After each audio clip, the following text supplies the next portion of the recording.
Financial freedom achieve करने के लिए अपने हर साल के लिविंग एक्सपेंसेस को मल्टीप्लाई बाय 50 से जो अमाउंट आती है उसको अचीव करने के बाद ही हम फाइनेंशियली फ्री हो सकते हैं।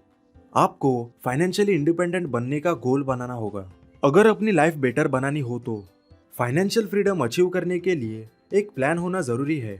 वक्त वक्त पर उसे मॉडिफाई करना पड़े तो जरूर करना। फाइनेंशियल फ्रीडम एक एक्शन है टुवर्ड्स हमारे फाइनेंशियल लिटरेसी एंड पोजीशन। हमारे पास फिगर आउट प्लान होना बहुत जरूरी है। सैलरी के साथ हमें अपनी एक्स्ट्रा इनकम सोर्स क्रिएट करनी होगी जिससे हमारी बैकअप बढ़ेगी और हम बेटर क्रिएटिंग के लिए और इनकम के लिए एक्शन ले सकेंगे।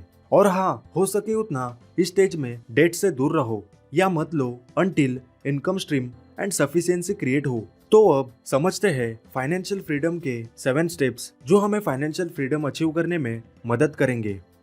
फर्स्ट स्टेप है कैलकुलेट योर फाइनेंशियल फ्रीडम। अपने हर साल के living expenses and upcoming expenses को मल्टीप्लाई बाय 50 से करो। 50 इसीलिए समझो आपकी एज 20 से 30 है तो बची हुई हमारी लिविंग लाइफ। अपने हर साल के टोटल एक्सपेंसेस की एवरेज लेनी है। फॉर एग्जाम्पल मेरे एक्सपेंसेस 5 लाख पर ईयर है, multiply by 50 is equal to 2 crore 50 lakh मुझे फाइनेंशियली फ्री होने के लिए लगेंगे। इस कैलकुलेशन में हम desire and luxury life add नहीं कर रहे। अगर आपको करनी हो तो सेम रूल्स का अलग से प्लान बनाओ और एक्स्ट्रा हसल करो।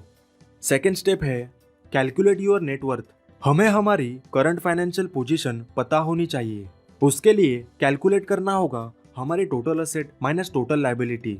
असेट वो होती है जो हमारी मनी है एंड चीजें हैं जो बेचने पर हमें पैसे मिलेंगे। For example stocks, bonds, gold and real estate. और लायबिलिटी वो है जो हमारी मनी को कम करता है। For example loans, credit card bills, living house and expenses. अब हमें जो अमाउंट फाइनेंशियल फ्री होने के लिए चाहिए वो नेटवर्थ के कैलकुलेशन से मिलेगी। उस अमाउंट को हमें अचीव करना है। फॉर एग्जाम्पल अगर टोटल असेट्स 10 लाख रुपीज है minus total liability 2 lakh rupees तो नेटवर्थ होती है 8 लाख रुपीज। और फाइनेंशियल फ्रीडम गोल 2.5 करोड़ है minus 8 lakh is equal to 2 crore 42 lakh rupees हमें चाहिए टू अचीव फाइनेंशियल फ्रीडम। हमें हमारी नेटवर्थ हर महीने या क्वार्टरली कैलकुलेट करनी चाहिए जिससे हम ट्रैक कर सके अपनी जर्नी कि कितने हम इस गोल के नजदीक है या दूर। थर्ड स्टेप है value your time. Time is more valuable then money. अगर 70 साल के इंसान ने 25 साल के इंसान के साथ अपनी एज एक्सचेंज करने को कही फॉर बिलियंस डॉलर तो उसे ये नहीं करनी चाहिए क्योंकि हम में इतनी पोटेंशियल होती है कि हम इतनी मनी कमा सकते हैं 70 साल के पहले। टाइम की वैल्यू मनी से कई ज्यादा होती है।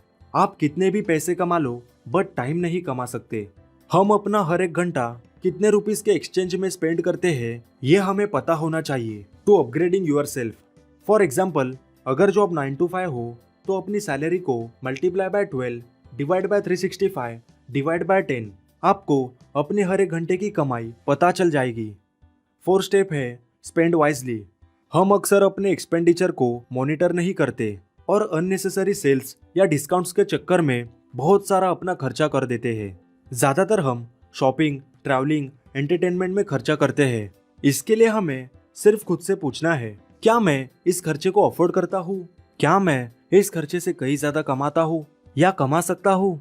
क्या ये चीजें यूजफुल है? क्या ये मेरी हैप्पीनेस बढ़ा सकती है? सिर्फ ये क्वेश्चनिंग ही हमारा बहुत सारा टाइम एंड पैसे बचा सकती है। फिफ्थ स्टेप है don't focus just saving, instead learn more to earn more. सिर्फ छोटी अमाउंट को सेव करना कोई सेंसिबल पॉइंट नहीं है।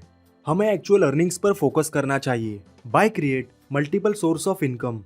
अपनी परफॉर्मेंस, डेडिकेशन एंड हार्डवर्क को बढ़ाओ। न्यू अर्निंग स्किल्स सीख के, साइड हसल करके, स्किल्स एंड पैशन को साइड हसल में कन्वर्ट करो टू अर्न मोर। आज के इस इंटरनेट के टाइम में बहुत सारे अपॉर्चुनिटीज क्रिएट हुई है। बहुत सारे तरीकों से हम अर्निंग कर सकते हैं तो इसे सीखो एंड ग्रो करो।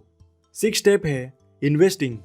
इन्वेस्टिंग एक ऐसी चीज है जो हमारी मनी को ग्रो कराती है। इस वजह से अमीर और अमीर बनते हैं। जितनी जल्द हम इन्वेस्टिंग स्टार्ट करेंगे उतनी जल्द पावर ऑफ कंपाउंडिंग से हमारी मनी ग्रो करेगी। स्टॉक एक बेस्ट इन्वेस्टमेंट है फॉर लॉन्ग टर्म पर्सपेक्टिव। अगर आपको लो रिस्क लेनी हो तो आप म्यूचुअल फंड, गवर्नमेंट बॉन्ड या डाइवर्सिफाई करके अपनी रिस्क कम कर सकते हो। Point is invest early, retire early. Investing एक प्रोफेशनल और बहुत बड़ी स्किल है। वॉरेन बफेट ने 11 साल की उम्र से इन्वेस्टिंग स्टार्ट की थी और वो आज भी एट द एज ऑफ 92 वो इन्वेस्टिंग के बारे में सीखते रहते हैं। Investment means an investment operation is one which upon through analysis promises safety of principal and adequate return. Operations not meeting this requirements are speculatives by Benjamin Graham. Withdrawals के बारे में बताओ तो अगर आपकी इन्वेस्टमेंट 5 लाख है तो उस पर 7% आपको रिटर्न्स मिलना आसान है अगर सही से इन्वेस्टमेंट करते हो तो ऐसे में हमें 5 लाख की 7% रिटर्न में से सिर्फ 4% पर्सनल एक्सपेंसेस यूज करनी है, बची हुई 3% रिटर्न करनी है उस 5 लाख में से। फॉर एग्जाम्पल 5 लाख की 7% होती है 35,000 और 4% होती है 20,000, मतलब 20,000 पर्सनल यूज करनी है एंड 15,000 रिटर्न इन्वेस्टमेंट करनी है। 7 स्टेप है रिटायरमेंट।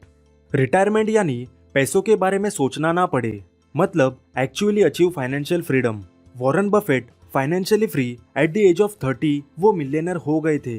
चाहे तो वो अपना काम बंद करके रिटायर हो सकते थे और अपनी वेल्थ की रिटर्न से लाइफ टाइम एंजॉय कर सकते थे, बट अपने इस इन्वेस्टिंग की पैशन की वजह से वो आज भी एट द एज ऑफ 92 अपने बर्कशायर के ऑफिस जाते हैं और काम करते हैं।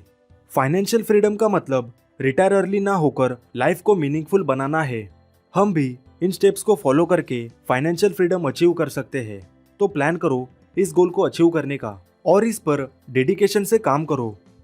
लाइक करें इस वीडियो को, शेयर करें इसे अपने फ्रेंड्स एंड फैमिली के साथ एंड सब्सक्राइब करके बेल आइकन क्लिक करें ताकि आने वाले सभी वैल्यूएबल वीडियोस आपसे मिस ना हो।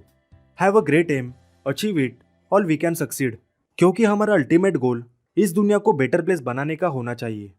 Thank you for watching.